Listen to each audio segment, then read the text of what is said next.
Okay. So this is the first law we have in laws of chemical combination. So first law yavado? Law of conservation of Law mass. of laws. Law of conservation of mass. Law of conservation of mass. You can all see that, right? Yes, sir. Yes. So law of conservation of mass was proposed by a scientist named Lavoisier, Antonio Lavoisier. Okay, so he was the scientist. So ಇಲ್ಲಿ ನೀವು ನೋಡಬಹುದು. So he is Lavoisier. Yes, Antonio Lavoisier. So he is the scientist who gave this law of conservation of mass. So ಇದ್ರ ಬಗ್ಗೆ ಜಾಸ್ತಿ ಏನು discuss ಮಾಡಂಗಿಲ್ಲ. You people already know it. The mass is an isolated system, can neither be created nor be destroyed, but can be transformed from one form to another form. ಅಲ್ವಾ? So matter ಅಂತ ತಗೋಬಹುದು ಅಥವಾ mass ಅಂತ ತಗೋಬಹುದು, no problem. So matter ನ create ಮಾಡಕ್ಕಾಗಲ್ಲ, destroy ಮಾಡಕ್ಕಾಗಲ್ಲ during the course of chemical reaction ಅಂತ ಹೇಳಿದ್ರು that's not a problem, that's right. Okay, ಜೊತೆಗೆ ಇಲ್ಲ ನಾನು ಮಾಸ್ ನ with respect to mass explain ಮಾಡ್ತೀನಿ ಅಂದ್ರೂ correct. You can take it as a matter or you can take it as a mass. There is no problem with that. Okay, so the mass in an isolated system can neither be created nor be destroyed, but can be transformed from one form to another. Is that clear? So this is the first law namge iruvantadu, laws of chemical combination alli. So how to understand this? What they are saying is the total mass of the material after a chemical reaction is going to remain what? Same as total mass before the reaction. So mass ಏನಾಗ್ತಿದೆ ಇಲ್ಲಿ conserve ಆಗ್ತಾ ಇದೆ. So before starting a reaction ಏನಿತ್ತು mass ಅದು going to remain same even after completing the reaction. ಅರ್ಥ ಆಗ್ತಿದ್ಯಾ? So reaction complete ಆಗಕ್ಕಿಂತ ಮುಂಚೆ ಏನಿತ್ತು ಮಾಸ್, ಅದು ರಿಯಾಕ್ಷನ್ ಆದ್ಮೇಲೆ ಏನಾಗ್ತಿದೆ ನಮ್ಗೆ? Same. It is going to remain same, alwa? So we can see an example over here, right? Same. We have a methane, oxygen. yes. So that is going to combine with the oxygen and they are going to form what? Carbon dioxide plus zero. water. Water.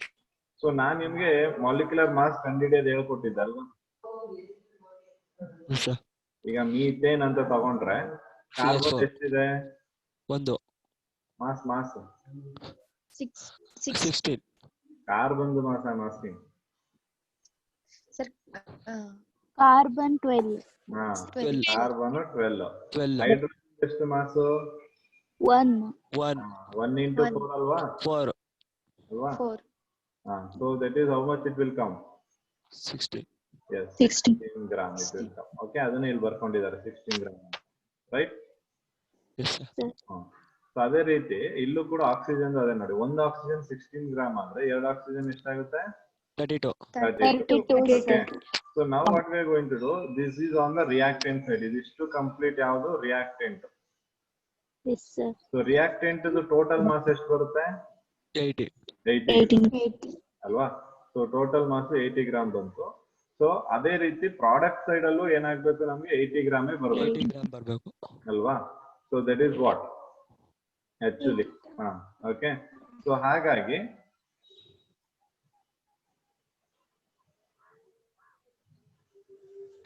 so here if we see that 16 gram ಮತ್ತೆ ಈ ಕಡೆ ಬಂದ್ರೆ carbon ಅಲ್ಲಿ ಈಗ CO2 mass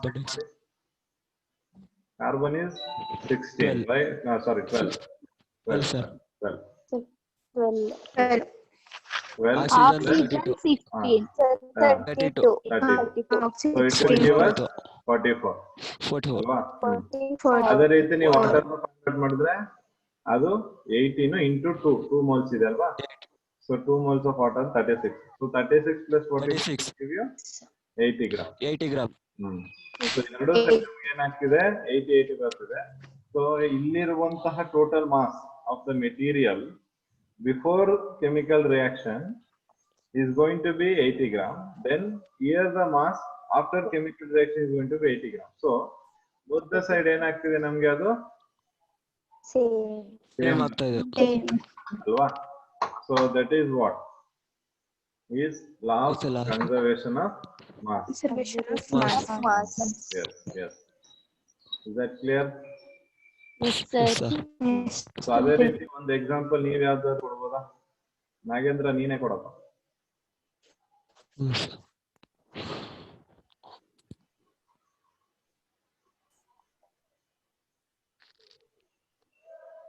ಯಾವ್ದಾದ್ರು ಒಂದು chemical reaction ಕೊಟ್ರೆ ಮುಗೀತು, ಅದನ್ನ ಚೆಕ್ ಮಾಡೋಣ ನಾವು.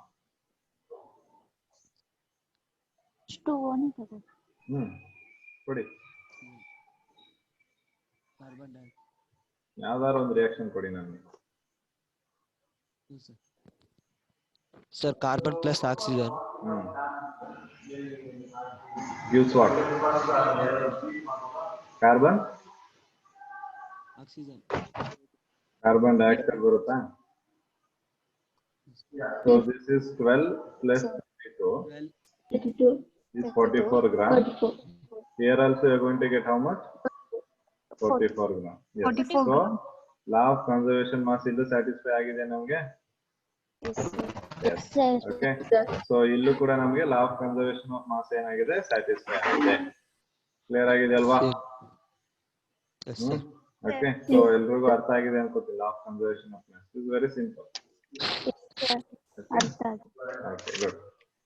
ಸೊ ಇಲ್ಲಿ let's take one more problem base.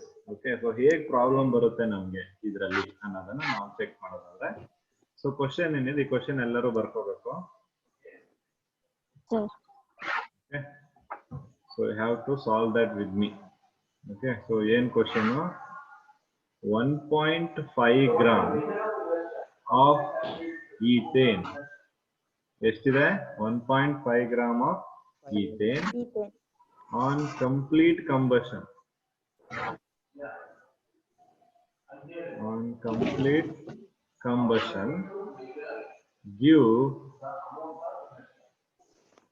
44 gram. Give 44 gram CO2. Give 44 gram CO2 and 2.75 gram of H2O. Show that SP ಅಂದ್ರೆ ಏನು? Show that ಅಂತ.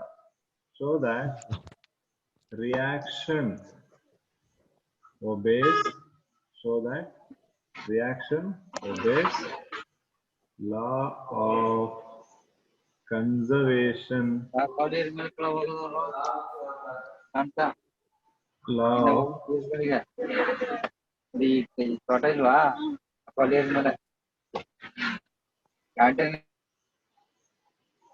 law of conservation of mass.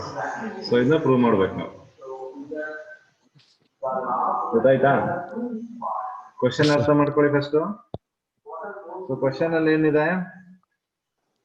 1.5 gram of ethane. ಯಾರಾದ್ರೂ formula ಹೇಳ್ಬೋದಾ ಈಥೇನ್ದು? C2H4. H4. H6, sir. H6 ಅಲ್ವಾ? So ಇದು ethane. ಇದ್ರದ್ದು ಎಷ್ಟು weight ಇದೆಯಪ್ಪ? 1.5 gram. 1.5 gram. Yes, 1.5 gram of ethane on complete combustion. Combustion reaction ಅಂದ್ರೆ ಏನು? Oxygen ಜೊತೆಗೆ ಆಗ್ಬೇಕು. ಆಕ್ಸಿಜನ್ ಜೊತೆ ರಿಯಾಕ್ಷನ್ ಮಾಡಬೇಕು. ಸೊ ಅವಾಗ ಅವ್ರು ಏನ್ ಹೇಳ್ತಾರೆ? Gives what? ನೋಡಿ, ವಾಟರ್ ಮತ್ತೆ ಕಾರ್ಬನ್ ಡೈಆಕ್ಸೈಡ್. Carbon dioxide. ಹೌದಾ? ಹಾ. ಸೊ ಅಲ್ಲಿ ಅವ್ರು ಏನ್ ಮಾಡಿದ್ದಾರೆ? They have even given the mass of carbon dioxide. ಎಷ್ಟು ಕೊಟ್ಟಿದ್ದಾರೆ? 44 gram. 44 ಗ್ರಾಮ್ ಕೊಟ್ಟಿದ್ದಾರೆ. H2O ಎಷ್ಟು ಕೊಟ್ಟಿದ್ದಾರೆ? 2.75 gram. 2.75 ಗ್ರಾಮ್ ಕೊಟ್ಟಿದ್ದಾರೆ. ಓಕೆ, ನಮ್ಗೆ ಯಾವ್ದು ಗೊತ್ತಿಲ್ಲ ಹಾಗಾದ್ರೆ? Oxygen. ಆಕ್ಸಿಜನ್ ಗೊತ್ತಿಲ್ಲ ಅಲ್ವಾ? So first before I determine the oxygen mass, I have to balance the equation. Equation balance ಆಗಿದೆಯಾ? No sir, balance equation balance ಮಾಡ್ಬಿಡಿ. ಎಲ್ಲೆಲ್ಲಿ ಎಷ್ಟೆಷ್ಟು ನಂಬರ್ ಆಗ್ತದೆ ಕೇಳ್ಬೋದು. Yes, sir.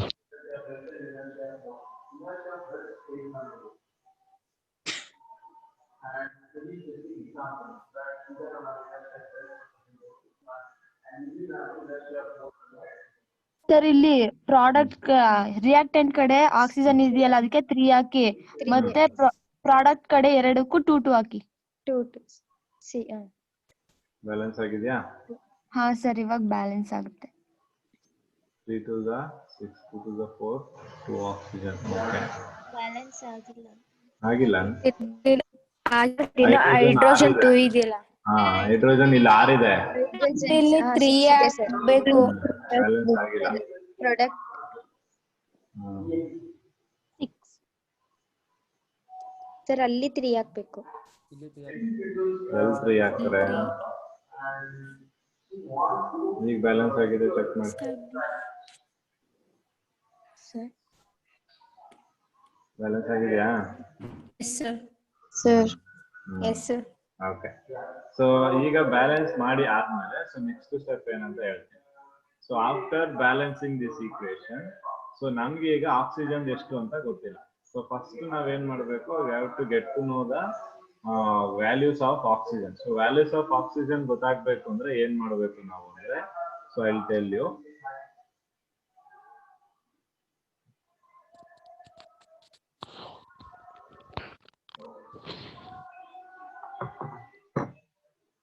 Okay.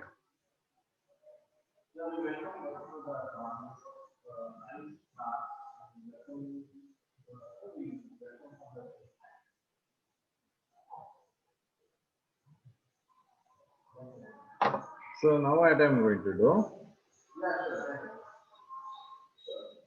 I need to find out total number of moles of ethane. Okay, number of moles of ethane. Number of moles of ethane ಹೇಗೆ formula ಅಂದ್ರೆ given weight by molar mass. Given weight ಎಷ್ಟು? 1.5 gram. molar mass of ethane ಎಷ್ಟು?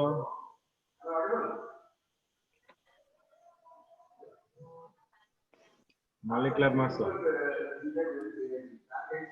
ethane sir 30. 1.5 divided by 30 ಎಷ್ಟು ಬರುತ್ತೆ answer?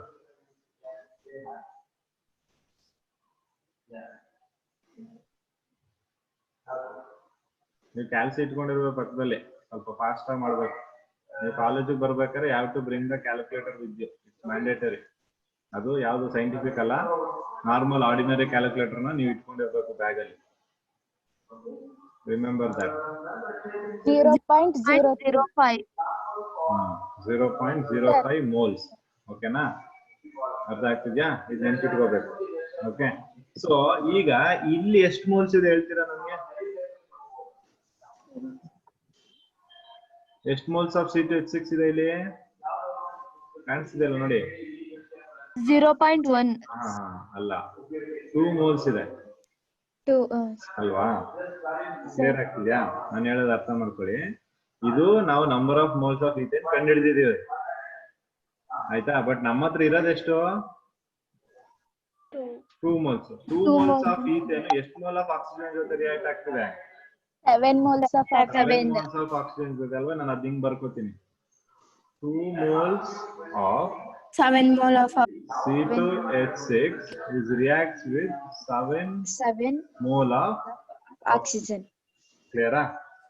Okay, ಸರಿನಾ? So ಈಗ ಇಲ್ಲಿ ನಾನು ಹಾಗಾದ್ರೆ 2 moles ಜೊತೆ 7 mole of oxygen ರಿಯಾಕ್ಟ್ ಆದ್ರೆ 0.05 moles of C2H6 ಎಷ್ಟು ಆಕ್ಸಿಜನ್ ಜೊತೆ ರಿಯಾಕ್ಟ್ ಆಗುತ್ತೆ? ಹೆಂಗ್ ಬರೀತೀರಾ ಇದನ್ನ? ಈಕ್ವೇಶನ್ ಮಾಡಿ ಮಾಡಿ. ಹೆಂಗ್ ಬರೀತೀರಾ ಇದನ್ನ? ಅರ್ಥಾಯ್ತಾ ನಾನು ಹೇಳಿದ್ದು? 2 ಮೋಲ್ 7 ಮೋಲ್ಸ್ ಜೊತೆ ರಿಯಾಕ್ಟ್ ಆದ್ರೆ 0.05 ಮೋಲ್ ಎಷ್ಟು ಜೊತೆ ರಿಯಾಕ್ಟ್ ಆಗ್ಬೇಕು? ಕ್ರಾಸ್ ಮಲ್ಟಿಪ್ಲೈ ಮಾಡಲ್ವಾ? 7 into 0.05 divided by 2 ಅಂತ ಬರಿಬೋದಾ ಇಲ್ವೋ? ಇದು ಹೆಂಗೆ ಬರೆದ್ವಿ ಅನ್ನೋದು ನಿಮ್ಗೆ ಗೊತ್ತಾಗಿಲ್ಲ ಅಂದ್ರೆ ನೀವು ಮ್ಯಾಥ್ಸ್ ಏನು ಕಲ್ತಿಲ್ಲ ಅಂತ. ಗೊತ್ತಾಯ್ತು ಸರ್. ಬೇಸಿಕ್ ನೀವು ಸರಿಯಾಗಿ ಹಾ ಸರ್ ಕಲ್ತಿಲ್ಲ. ಗೊತ್ತಾಯ್ತು. ಗೊತ್ತಾಗಿಲ್ಲ ಅಂದ್ರೆ ಕೇಳಿ, ಅದೇ ನಾನೇ ಮ್ಯಾಥ್ಸ್ ಮಾಡ್ತೀನಿ. ಗೊತ್ತಾಯ್ತು ಎಲ್ರಿಗೂ? ಗೊತ್ತಾಯ್ತು. ಗೊತ್ತಾಗಿಲ್ಲ ಅಂದ್ರೆ ನಾನು ವೆಂಕಟೇಶ್ ಅವ್ರ ಕಂಪ್ಲೇಂಟ್ ಮಾಡ್ತೀನಿ, ಮಾಸ್ಟರ್ ಸರಿಯಾಗಿ ಮಾಡಿಲ್ಲ ನೀವು ಅಂತ.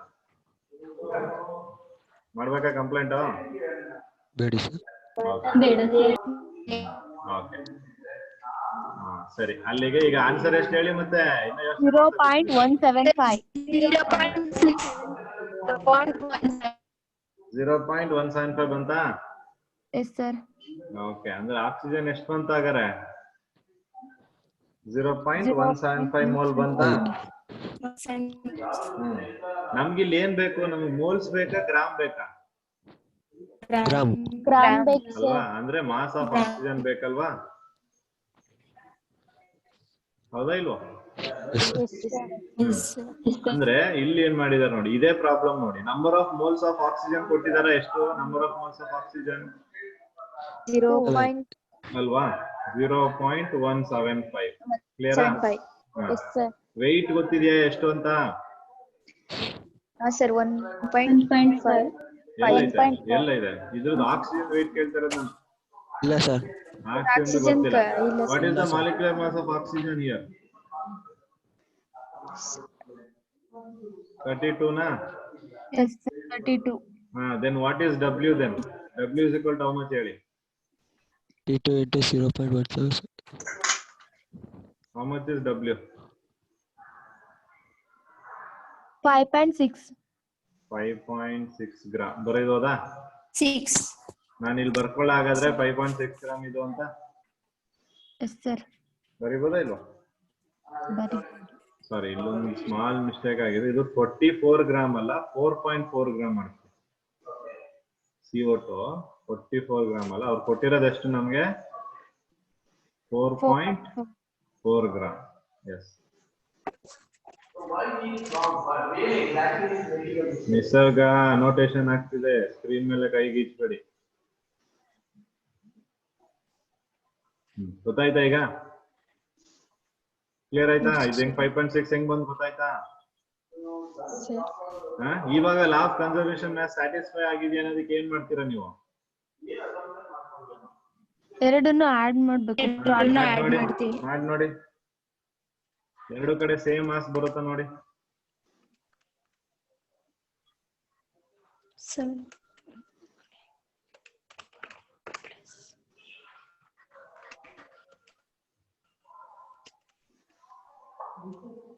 Yes sir. ಬರುತ್ತೆ. ಎಷ್ಟು ಬರ್ತಿದೆ? 7.1. 7.1. 7.1 ಮತ್ತೆ 7.1 ಎರಡು ಕಡೆನೂ ಬರ್ತಿದ್ಯಾ? Yes, sir. So from that Yes, what you can prove? Law of conservation of mass. Conservation of mass. ಅಲ್ವಾ? ಎಸ್ ಪ್ರೂಫ್ ಅಂತ ಬರೀಬೋದಾ? ಎಷ್ಟು ಬರುತ್ತೆ? ಸೊ ಈ ತರ ಪ್ರಾಬ್ಲಮ್ಸ್ ಬಂದ್ರೆ ನೀವು ಈ ತರ ಕೆಲಸ ಮಾಡಬೇಕು. ಇದರಲ್ಲಿ ಇವಾಗ ನಿಮ್ಗೆ ಫಾರ್ಮುಲಾ ಏನು? ಈ formula important. Number of moles ಕಂಡುಹಿಡಿಯೋದಕ್ಕೆ ವೆಯ್ಟ್ ಬೈ ಮೊಲಾರ್ ಮಾಸ್. ಗೊತ್ತಾಗಿದೆ ಎಲ್ರಿಗೂ ಪ್ರಾಬ್ಲಮ್? ಯಾರಿಗಾದ್ರೂ ಡೌಟ್ಸ್ ಇದೆಯಾ? ಸೊ ಇದೇ ತರ ನಿಮ್ಗೆ ಕಾಂಪಿಟೇಟಿವ್ ಎಕ್ಸಾಮ್ ಅಲ್ಲೂ ಬರುತ್ತೆ. ಈಗ 5.6 ಗ್ರಾಮ್ ಕೇಳಿದ್ರಲ್ಲ, ಅದನ್ನೇ ಕೇಳ್ಬಿಡ್ತಾರೆ ಆಪ್ಷನ್ಗೆ, ಎಷ್ಟು ಗ್ರಾಮ್ ಆಫ್ ಆಕ್ಸಿಜನ್ ಇದೆ ಹೇಳಿ ಅಂತ. ಅರ್ಥ ಆಯ್ತಾ? ನೀವು ಅವಾಗ ಈ ತರ ಪ್ರಾಬ್ಲಮ್ ಸಾಲ್ವ್ ಮಾಡ್ಬಿಟ್ಟು ಹೇಳ್ಬೇಕು. ಕಾಂಪಿಟೇಟಿವ್ ಎಕ್ಸಾಮ್ ಮಾಡ್ಬೇಕಾದ್ರೆ ಕ್ಯಾಲ್ಕುಲೇಟರ್ ಇರಲ್ಲ ನಿಮ್ ಕೈಲಿ. ಇವೆಲ್ಲ ಡಿವಿಷನ್, ಇವೆಲ್ಲ ಮಲ್ಟಿಪ್ಲಿಕೇಶನ್ ಏನ್ ಮಾಡ್ತಿದ್ದೀರಾ, ಇದನ್ನ ನೀವು ಆನ್ ಯುವರ್ ಓನ್ ಮಾಡ್ಬೇಕು without using calculator. So if your maths is very quick, definitely you can solve this kind of problems. ಅದಕ್ಕೆ ಹೇಳ್ತಿರೋದು division of decimals, division of multiples of decimals, ಇವೆಲ್ಲ ತುಂಬಾ ಇಂಪಾರ್ಟೆಂಟ್. ಅದನ್ನ ಕಲ್ತ್ಕೊಬೇಕು ನೀವು. ಅದನ್ನ ಫಾಸ್ಟ್ ಆಗಿ ಮಾಡಿದ್ರೆ ಮಾತ್ರ ಈ ಕೈಂಡ್ ಆಫ್ ಪ್ರಾಬ್ಲಮ್ಸ್ ನ ಸಾಲ್ವ್ ಮಾಡ್ಬೋದು ಈಸಿಯಾಗಿ. ಅರ್ಥ ಆಗ್ತಿದ್ಯಾ?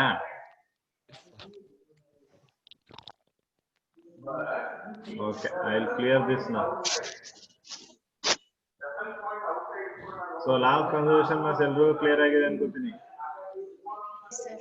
Okay. So then we'll move on to the next law. That is law of definite proportion. ಅಥವಾ law of constant composition ಅಂತಾನು ಕರಿತೀವಿ. ಇದನ್ನ ಎರಡು ರೀತಿ. ಒಂದು law definite proportion. Okay, law of definite proportion ಅಂತ ಕರೀಬಹುದು, ಅಥವಾ law of constant proportion ಆಗ್ಬೋದು, ಅಥವಾ constant composition ಆಗ್ಬೋದು. ಗೊತ್ತಾಯ್ತಾ ಇಲ್ಲ? ಗೊತ್ತಾಯ್ತು. ರೆಸ್ಪಾಂಡ್ ಮಾಡ್ಬೇಕು ನನಗೆ. ನೀವು ರೆಸ್ಪಾಂಡ್ ಮಾಡಿಲ್ಲ ಅಂದ್ರೆ ನನ್ಗೆ ಗೊತ್ತಾಗಲ್ಲ ನಿಮ್ಗೆ ಗೊತ್ತಾಗಿದ್ಯಾ ಅಂತ. So law of constant composition or law of definite proportion or law of constant proportion is all the same. So this was given by the scientist named Joseph Proust. Joseph Proust ಅನ್ನುವಂತ scientist 1799 ಅಲ್ಲಿ he gives this law. So what is according to his law states? So a chemical compound contains same elements in exactly the same proportion by mass, regardless of the size of the sample or source of the compound. ಏನು ಅರ್ಥ ಆಗಿಲ್ಲ ತಾನೆ? ಅರ್ಥ ಆಯ್ತಾ ಏನಾದ್ರು? ಇಲ್ಲ sir. Okay, so ಈಗ one by line ಓದ್ಕೊಳ್ಳೋಣ. So chemical compound contains same elements. ಅರ್ಥ ಆಗ್ತಿದೆ ಇದು ಈ line? Chemical compounds contains same elements in exactly the same proportion. Same proportion ಅಂದ್ರೆ ಏನು? Ratio. ಅದೇ ರೇಷಿಯೋ ಅಲ್ವಾ? By mass, regardless of the size of the sample or source of the compound. Size ಅಥವಾ sample ಹೆಂಗಾದ್ರೂ ಇರ್ಲಿ ಅಥವಾ source ಎಲ್ಲಿಂದಾದ್ರೂ ಬರ್ಲಿ, but ಅದ್ರದ್ದು proportion ಏನಾಗಿರ್ತದೆ ನಮ್ಗೆ ಸೇಮ್ ಇರುತ್ತೆ ಅಂತ ಹೇಳ್ತಾ ಇದ್ದಾರೆ. ಅರ್ಥ ಆಗ್ತಿದ್ಯಾ? ಇದನ್ನ ನಾವು pure compound always contains same elements combined together in the fixed ratio, no matter from where the preparation or whatever the method you have taken to the preparation or source of origin may be different. ಅಂದ್ರೆ ಈ ಲಾ ಅದು very simple.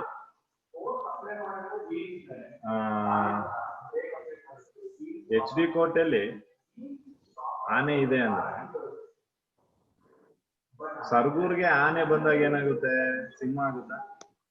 ಇಲ್ಲ sir, ಅದೇ ಆಗುತ್ತೆ ಅಲ್ವಾ? So that is what constant composition. That is what definite composition ಅಷ್ಟೇ. Okay, ಇಲ್ಲಿ ಏನ್ ಹೇಳ್ತಾ ಇದಾರೆ ಅಂದ್ರೆ, ನೀವು ಯಾವುದೇ ಒಂದು ಕೆಮಿಕಲ್ ಕಾಂಪೌಂಡ್ ನ ಪ್ರಿಪರೇಷನ್ ಮಾಡ್ತಾ ಇರಬಹುದು, ಅಥವಾ ನಿಮ್ಮ ಹತ್ರ ಯಾವುದೇ ಒಂದು ಕೆಮಿಕಲ್ ಕಾಂಪೌಂಡ್ ಇರಬಹುದು. ಆ ಕೆಮಿಕಲ್ ಕಾಂಪೌಂಡ್ ಅಲ್ಲಿ ಇರುವಂತಹ ಎಲಿಮೆಂಟ್ಸ್ ಮತ್ತೆ ಅದು ಕಂಬೈನ್ ಆಗಿರುವಂತಹ ratio will always remain same, will always remain constant, regardless of size of the sample or source of the compound. Source ಅಂದ್ರೆ ಏನು? ಎಲ್ಲಿಂದ ಸಿಕ್ಕಿದೆ ನಮ್ಗೆ ಅಂತ, ಹೌದಾ? ಸೊ ಆ ಎಲ್ಲಿ ಬೇಕಾದ್ರೂ ಆಗ್ಲಿ, ಅದು ಯಾವ ಜಾಗ ಬೇಕಾದ್ರೂ ಆಗ್ಲಿ, ಅದು ಎಲ್ಲಿ ಬೇಕಾದ್ರೂ ಸಿಗ್ಲಿ. ಓಕೆ, ಸೊ ಎಲ್ಲಿಂದ ಬೇಕಾದ್ರೂ ಸಿಗ್ಲಿ, ಅದು ಯಾವ ಸೋರ್ಸ್ ಅಲ್ಲಾದ್ರೂ ಸಿಗ್ಲಿ, ಅದು ಮತ್ತೆ ಅದು ಹೇಗಾದ್ರೂ ಪ್ರಿಪರೇಷನ್ ಮಾಡಿರ್ಲಿ, ಬೇರೆ ಬೇರೆ ಮೆಥಡ್ ಇಂದ ಪ್ರಿಪರೇಷನ್ ಮಾಡ್ತೀರಾ ಅಲ್ವಾ? ಈಗ ಅನ್ನ ಮಾಡ್ಬೇಕು ಅಂದ್ರೆ ನೀವು ಗ್ಯಾಸ್ ಸ್ಟವ್ ಅಲ್ಲೇ ಮಾಡ್ಬೇಕಂತ ಏನಾದ್ರು ಇದೆಯಾ ರೂಲ್ಸ್? ಇಲ್ಲ ಸರ್. ಅಲ್ವಾ? ನೀವು ಎಲೆಕ್ಟ್ರಿಕ್ ಸ್ಟವ್ ಮೇಲೂ ಅನ್ನ ಮಾಡ್ಬೋದು, ನೀವು ಒಲೆ ಮೇಲೂ ಅನ್ನ ಮಾಡ್ಬೋದು, ಗ್ಯಾಸ್ ಸ್ಟವ್ ಯೂಸ್ ಮಾಡಿನೂ ಅನ್ನ ಮಾಡ್ಬೋದು, ರೈಟ್? ಸೊ ಯಾವ್ದ ಮೆಥಡ್ ಇಂದ ಮಾಡ್ತಾ ಇದೀವಿ ಮೇನ್ ಇಂಪಾರ್ಟೆಂಟ್ ಅಲ್ಲ, ನಮ್ಗೆ ನಾವು ಮಾಡಿರೋ ಕಾಂಪೌಂಡ್ ಇದೆಯಾ ಅನ್ನೋದು ಇಂಪಾರ್ಟೆಂಟ್. ಗೊತ್ತಾಯ್ತಾ? ಫಾರ್ ಎಕ್ಸಾಂಪಲ್, ಇನ್ನು ಕ್ಲಿಯರ್ ಆಗಿ ಹೇಳಕ್ಕೆ, H2O ಇದೆ ಗೊತ್ತಾ ನಿಮ್ಗೆ? ಈ ವಾಟರ್ದು ಸೋರ್ಸ್ಗಳು ಹೇಳಿ ನನಗೆ. Hydrogen and oxygen. Source not the composition.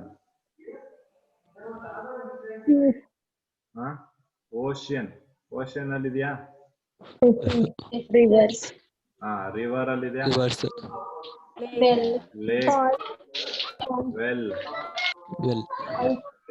Pond, ಆಮೇಲೆ ಟ್ಯಾಪ್,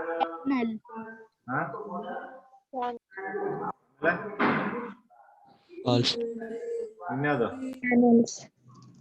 ಅರ್ಥ ಆಯ್ತು? ಕೇಳಿಸ್ತಿಲ್ಲ ನಂಗೆ.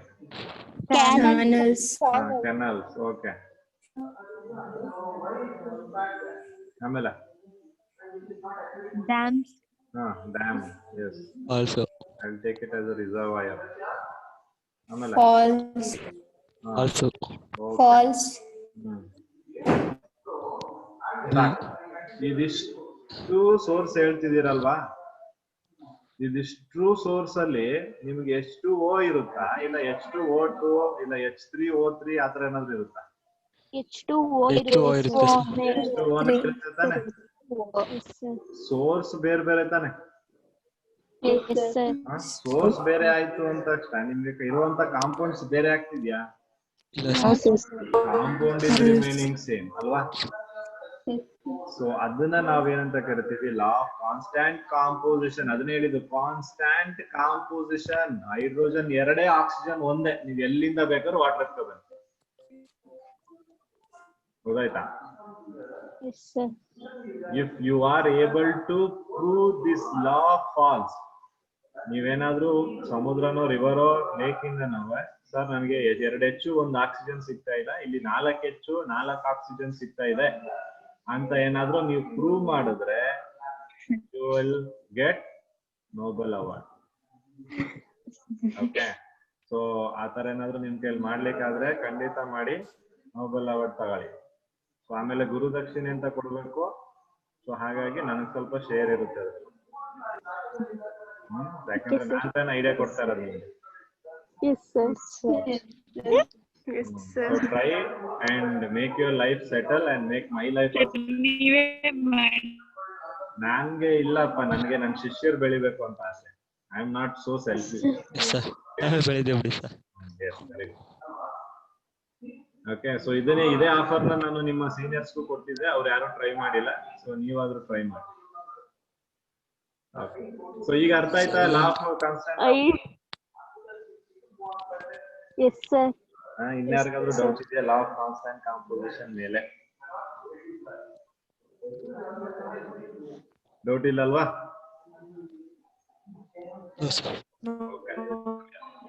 ಸೊ ಓಕೆ, ಸೊ ನಿಮ್ಮ NCERT ಟೆಕ್ಸ್ಟ್ ಬುಕ್ ಅಲ್ಲಿ ಏನ್ ಡೆಫಿನೇಷನ್ಸ್ ಇರುತ್ತೆ ಅದನ್ನ ಕೂಡ ನೀವು ಓದ್ಕೊಂಡು ಬರೆದ್ರು ಪ್ರಾಬ್ಲಮ್ ಇಲ್ಲ, ಅದು ಕೂಡ ಕರೆಕ್ಟೇ. ಇಲ್ಲಿರೋ ಡೆಫಿನೇಷನ್ ಬರಿಬೇಕು ಅಂತ ನಾನು ಎಲ್ಲೂ ಫೋರ್ಸ್ ಮಾಡಲ್ಲ. Whatever the textbook definition also you have that you can write. So ನಿಮ್ಗೆ ಯಾವ್ದು ಈಸಿ ಅನ್ಸುತ್ತೋ ಆ ಡೆಫಿನೇಷನ್ ಬರೀರಿ, ಬಟ್ ನಿಮ್ಗೆ ಅನ್ಸೋ ಡೆಫಿನೇಷನ್ ಬರಿಬೇಡಿ. ನಿಮ್ಗೆ ಈಸಿ ಅನ್ಸೋಂಥದ್ದು ಬುಕ್ ಅಲ್ಲಿ ಇರುವಂತದ್ದು ಅಥವಾ ನಾನಿಲ್ಲಿ ಕೊಟ್ಟಿರುವಂತ ಡೆಫಿನೇಷನ್ ಆಗ್ಬೋದು, ನೋಟ್ಸ್ ಅಲ್ಲಿ ಕೊಡುವಂತ ಡೆಫಿನೇಷನ್ ಆಗ್ಬೋದು. ಸೊ ಅದನ್ನ ನೀವು ಬರಿಬೇಕು. ನಿಮ್ಗೆ ಓನ್ ಆಗಿ ನೀವು ಥಿಂಕ್ ಮಾಡಿ ಬರಿಬೇಕು ಅಂದ್ರೆ ಅದಕ್ಕೆ ಪ್ರೂಫ್ಸ್ ಕೊಡ್ಬೇಕಾಯ್ತದೆ. ಓಕೆ, ಸೊ ನಿಮ್ಮ ಓನ್ ಅಲ್ಲೆಲ್ಲ ಲಾಗಳನ್ನ ಬರಿಬೇಡಿ. ಸೊ ಅಲ್ಲೇನಿದೆ ಆ ಲಾನ ಕರೆಕ್ಟ್ ಆಗಿ ಬರಿಬೇಕು, ಇಲ್ಲ ಅಂದ್ರೆ ಅದಕ್ಕೆ ಮಾರ್ಕ್ಸ್ ಕಟ್ ಮಾಡ್ತೀವಿ. ಸೊ ಈಗ ಎಷ್ಟು 2 ಲಾ ಕ್ಲಿಯರ್ ಆಯ್ತಾ ನಿಮ್ಗೆ? Yes, sir. Okay. So then before I move on to the third law, just ಇಲ್ಲಿಗೊಂದು ಕ್ವಶನ್ ಡಿಸ್ಕಸ್ ಮಾಡೋಣ. ಮೋಸ್ಟ್ಲಿ 2 ಲಾ ಡಿಸ್ಕಸ್ ಮಾಡಕ್ ಆಗಲ್ಲ ವಿಷಯ ನಮ್ಗೆ. ಇದೊಂದು ಕ್ವಶನ್ ಮಾಡಿದ್ರೆ ನಮ್ಗೆ ಇನ್ನು ಲಾಗು ಚೆನ್ನಾಗಿ ಐಡಿಯಾ ಬರುತ್ತೆ. ಅಂದ್ರೆ ನಾನು ಯಾನಿಗೆ ಈ ಕ್ವಶನ್ ಮಾಡಿಸ್ತಾ ಇದ್ದೀನಿ ಅಂದ್ರೆ ಸೊ ದಟ್ ನಿಮ್ಗೆ ಎಕ್ಸಾಮ್ ಅಲ್ಲಿ ಅಥವಾ ಕಾಂಪಿಟೇಟಿವ್ ಎಕ್ಸಾಮ್ ಅಲ್ಲಿ ಮ್ಯಾಕ್ಸಿಮಮ್ ಇದ್ರಿಂದ ಕ್ವಶನ್ಸ್ ಬಂದ್ರೆ it will be able to solve then and there. ಮತ್ ನನಗೆ ಕಾಯ್ಬಾರ್ದು ನಾನು ಸಾಲ್ವ್ ಮಾಡ್ಸಕ್ಕೆ. ಓಕೆ, ಸೊ ಈ ಕ್ವಶನ್ ಕೂಡ ಬರ್ಕೋಬೇಕು ನೀವು. So I will check when you come over here. So 0.243 gram of magnesium, that is Mg, 0.243 gram of magnesium on burning with the oxygen, yield 0.403 gram of magnesium oxide.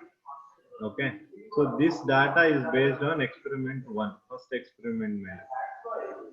So next puna 0.182 gram of magnesium on burning with oxygen, same with oxygen yield. ಇದು experiment ಗಳು ಬೇರೆ ಮಾಡ್ತಾ ಇದ್ದೀನಿ, but procedure ಏನಿದೆ same. ಎರಡು ಕಡೆನೂ magnesium ತಗೋತಿರೋದು, but weights ಎಲ್ಲ change ಮಾಡ್ತೀನಿ. ಅರ್ಥ ಆಗ್ಬೇಕು. ಕಾನ್ಸ್ಟೆಂಟ್ ಮೆಥಡ್ ಅನ್ನು ಹೇಳಿದೆ, ಪ್ರಿಪರೇಷನ್ ಮೆಥಡ್ ಬೇರೆ ಇರಬಹುದು ಅಂತ. Okay, so 0.30 gram of MgO ಇದು ಎಕ್ಸ್ಪೆರಿಮೆಂಟಲ್ 2 ರಿಪೋರ್ಟ್. ಕ್ಲಿಯರ್ ಆಯ್ತಾ? ಇವಾಗ 2 ಎಕ್ಸ್ಪೆರಿಮೆಂಟ್ ಮಾಡಿದೀವಿ. ಸೊ 2 ಎಕ್ಸ್ಪೆರಿಮೆಂಟ್ ಅಲ್ಲಿ ನಮಗೆ ಬರ್ತಿರೋ ಪ್ರಾಡಕ್ಟ್ ಯಾವುದು? Magnesium oxide. ತಗೋತಿರೋ ಎಲಿಮೆಂಟ್ ಗಳು ಕೂಡ ಮೆಗ್ನೀಷಿಯಂ ಮತ್ತೆ ಆಕ್ಸಿಜನ್. ಬಟ್ ಏನ್ ಚೇಂಜ್ ಮಾಡಿದೀವಿ ನಾವು ಅಂದ್ರೆ ಇಲ್ಲಿ ಜಸ್ಟ್ ವೇಟ್ ಚೇಂಜ್ ಮಾಡಿ. Wait.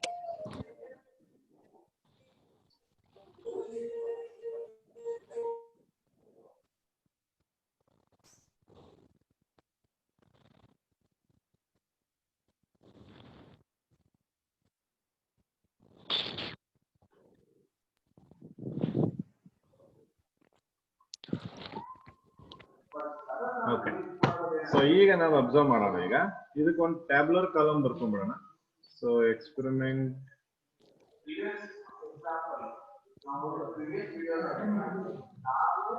experiment 1 and experiment 2.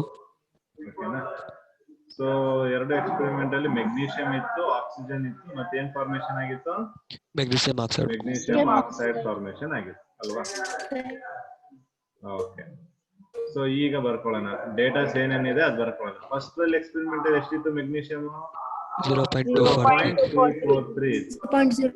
Magnesium oxide ಎಷ್ಟು ಫಾರ್ಮೇಶನ್ ಆಗಿದೆ? 0.403. ಎಕ್ಸ್ಪೆರಿಮೆಂಟ್ 2 ಅಲ್ಲಿ ಎಷ್ಟಿದೆ? 0.182. ಈಗ ಇಲ್ಲಿ 0.302. ಬೇಕಿರೋದೇನು ಇವಾಗ? ಆಕ್ಸಿಜನ್ ಬೇಕು. ಆಕ್ಸಿಜನ್ ಬೇಕಂದ್ರೆ ಏನ್ ಮಾಡ್ಬೋದು? ಏನ್ ಮಾಡ್ಬೋದು ಆಕ್ಸಿಜನ್ ಬೇಕಂದ್ರೆ? ಮೆಗ್ನೀಷಿಯಂ ಹೇಳಿ, ಯಾರೊಬ್ರು ಆನ್ಸರ್ ಹೇಳ್ತಾ ಇದಾರೆ? ಸರ್ 0.0403 ಇಂದ ಸರ್ ಮೆಗ್ನೀಷಿಯಂ ಆಕ್ಸೈಡ್ ಇಂದ ಮೆಗ್ನೀಷಿಯಂ ನ ಕಳೆಯೋದು. ಮಾಡ್ಬಿಟ್ಟು ಹೇಳಿ. ಮೈನಸ್ ಮಾಡ್ಬಿಟ್ಟು ಹೇಳಿ ಮತ್ತೆ ಎಷ್ಟು ಅಂತ.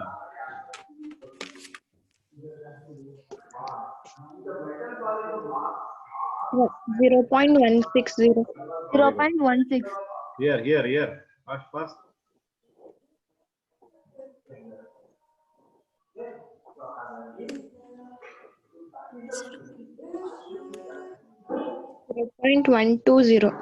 ವೆರಿ ಗುಡ್ ಅಲ್ವಾ? ಸೊ ಇಷ್ಟು ಸಿಕ್ತು ನಮ್ಗೆ. ಓಕೆನಾ? ಈಗ ನಮ್ಗೆ ಎಲ್ಲಾದ್ರದ್ದು ಮಾರ್ಕ್ಸ್ಗಳು ಸಿಕ್ಕಿದೆ, ಪ್ರಾಬ್ಲಮ್ ಏನಿಲ್ಲ. ಬಟ್ ನಾವಿಲ್ಲಿ ಏನ್ ಪ್ರೂವ್ ಮಾಡ್ಬೇಕು? Ratio in these two. ಯಾವ್ದ್ರಲ್ಲಿ ರೇಷಿಯೋ? ಮೆಗ್ನೀಷಿಯಂ ಆಕ್ಸಿಜನ್ ರೇಷಿಯೋ ಏನ್ ಬರ್ಬೇಕು ನನಗೆ? ಸೇಮ್ ಬರ್ಬೇಕು. ಓಕೆ, ಸೊ ಮೆಗ್ನೀಷಿಯಂ ಮತ್ತೆ ಆಕ್ಸಿಜನ್ ರೇಷಿಯೋ ಸೇಮ್ ಬರ್ಬೇಕು. ಸೊ ಸೇಮ್ ಬರ್ಬೇಕು. ಇಲ್ಲಿ ಸೇಮ್ ಇದೆಯಾ? No sir. ಸೇಮ್ ಇದೆ ನೋಡಿ. ಮೆಗ್ನೀಷಿಯಂ ಇಷ್ಟು ರೇಷಿಯೋ, ಆಕ್ಸಿಜನ್ ರೇಷಿಯೋ ಎಷ್ಟು? 0.243 divided by 0.160. how much?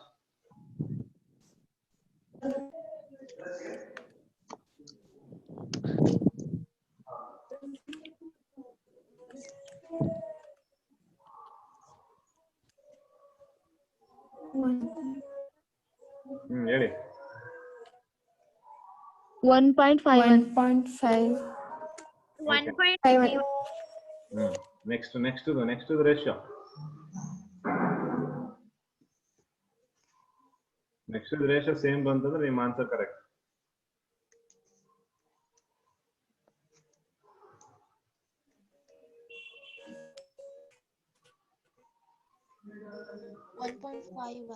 ಬಂತಾ? So the ratio of magnesium to oxygen ಎರಡು ಎಕ್ಸ್ಪೆರಿಮೆಂಟ್ ಇಂದ ಸೇಮ್ ಬರ್ತಾ ಇದೆ ಇಲ್ವಾ? ಬರ್ತಾ ಇದೆ ಸರ್, ಸೇಮ್ ಬರ್ತಾ ಇದೆ. ಸೊ ಅಲ್ಲಿಗೆ ನಾವು ಇದರಿಂದ ಏನ್ ಪ್ರೂವ್ ಮಾಡಬಹುದು? ಲಾ of definite proportion is proportion ಅಲ್ವಾ? ಯಾಕಂದ್ರೆ ಎರಡು ಡಿಫರೆಂಟ್ ಎಕ್ಸ್ಪೆರಿಮೆಂಟ್ ಮಾಡ್ತಾ ಇದಾರೆ ಇಲ್ಲಿ ಅಲ್ವಾ? ಈಗ ಮೆಗ್ನೀಷಿಯಂ ತಗೊಂಡಿರೋ ವೆಯ್ಟ್ ಬೇರೆ, ಮೆಗ್ನೀಷಿಯಂ ಆಕ್ಸೈಡ್ ಎರಡು ಎಕ್ಸ್ಪೆರಿಮೆಂಟ್ ಬೇರೆ ಬೇರೆ ವೆಯ್ಟ್ ತಗೊಂಡಿದ್ದಾರೆ, ಬೇರೆ ಬೇರೆ ಮೆಥಡ್ ಇಂದ ಮಾಡ್ತಿದ್ದಾರೆ ಎಕ್ಸ್ಪೆರಿಮೆಂಟ್. ಬಟ್ ಎರಡರಲ್ಲೂ ಫಾರ್ಮೇಶನ್ ಆಗ್ತಿರೋ ಪ್ರಾಡಕ್ಟ್ ಏನು? ಮೆಗ್ನೀಷಿಯಂ ಆಕ್ಸೈಡ್ ಫಾರ್ಮೇಶನ್ ಆಗ್ತಿದೆ. ಸೊ ಹಾಗಾದ್ರೆ ಬೇರೆ ಬೇರೆ ಮೆಥಡ್ ಇಂದ ಮಾಡಿದ್ರು ಆ ಎಲಿಮೆಂಟ್ಸ್ ಕಂಬೈನ್ ಆಗೋ ರೇಷಿಯೋ ಏನಾಗಿರ್ಬೇಕು? ನಮ್ಗೆ ಸೇಮ್ ಇರಬೇಕು. So from this we can see that this ratio is going to be same. So ಅದಕ್ಕೆ ಏನ್ ಹೇಳ್ಬೋದು ನೀವು? ಅದನ್ನ law of definite proportion. Yes, very good. ಅರ್ಥ ಆಯ್ತಾ ಇವಾಗ? Yes sir okay so 2 law ಅರ್ಥ ಆಗಿದೆ ನಿಮ್ಗೆ? Yes sir very good. So next law ಇದೆ ನಮ್ಗೆ. So it takes more time to explain that one. So ಅದಕ್ಕೆ ಏನ್ ಮಾಡ್ತೀನಿ, so I stop at this point only.